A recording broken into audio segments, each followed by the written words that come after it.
বিসমিল্লাহিররহমানিররহিম। সুপ্রিয় ষষ্ঠ শ্রেণীর শিক্ষার্থীবৃন্দ, আসসালামু আলাইকুম ওয়া রাহমাতুল্লাহি ওয়া বারাকাতুহু। আমরা আজকে আবারও তোমাদের জন্য আরেকটি ক্লাস নিয়ে হাজির হয়েছি। আজকে তোমাদের ইংরেজি দ্বিতীয় পত্রের ক্লাসে আমরা একটা আইটেম নিয়ে আলোচনা করব, সেটা হচ্ছে আর্টিকেল। তোমরা দেখো, fill in the gaps with a, an, or, the, and food across where no article is needed। মানে শূন্যস্থানগুলি পূরণ করো এ, এন অথবা দা দিয়ে, আর যেখানে আর্টিকেলের প্রয়োজন নেই সেখানে ক্রস চিহ্ন দিতে হবে। আমরা দেখতেছি এখানে একটা আমরা প্যাসেজ দেখলাম, এই প্যাসেজটা আমরা পড়তেছি Jamal has an uncle in dash, যেটা এখানে আর্টিকেলটা দেওয়া আছে ইন ড্যাশ, মানে এখানে ক্রস হবে, মানে ঢাকায় জামালের একজন আঙ্কেল আছেন, হি ইজ ড্যাশ ইঞ্জিনিয়ার। এখানে আমরা দেখতেছি একটা বাউল আছে, বাউলের আগে আর্টিকেল সবসময় এন বসে, এখানে এন বসবে। এরপরে হি ওয়াজ ইন, আবার দেখতেছি একটা ইঞ্জিনিয়ারিং ফার্ম, এখানে ই বাউল, এখানে এন বসবে। He is dash important figure in dash farm, তাহলে হি ইজ, যেহেতু এখানে আবার বাউল, সুতরাং এখানে এন বসবে।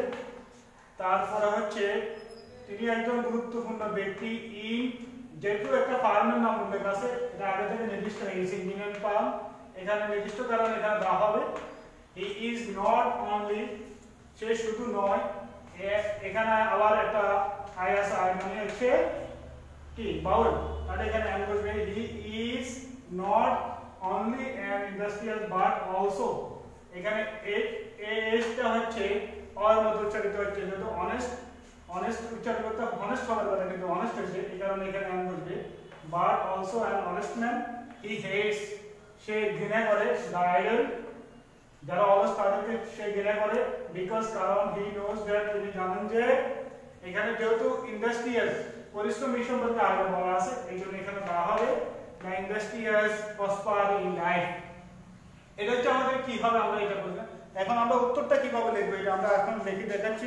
তোমরা পরীক্ষার খাতায় এখানে প্যাসেজ লেখো, অনেক কিছু লেখো, কিন্তু এগুলো হবে না, এইভাবে পরীক্ষার খাতায় লিখবা। প্রথমটাতে আমরা ক্রস দিছি, দ্বিতীয়টাতে আমরা এন দিছি, পরেরটাতে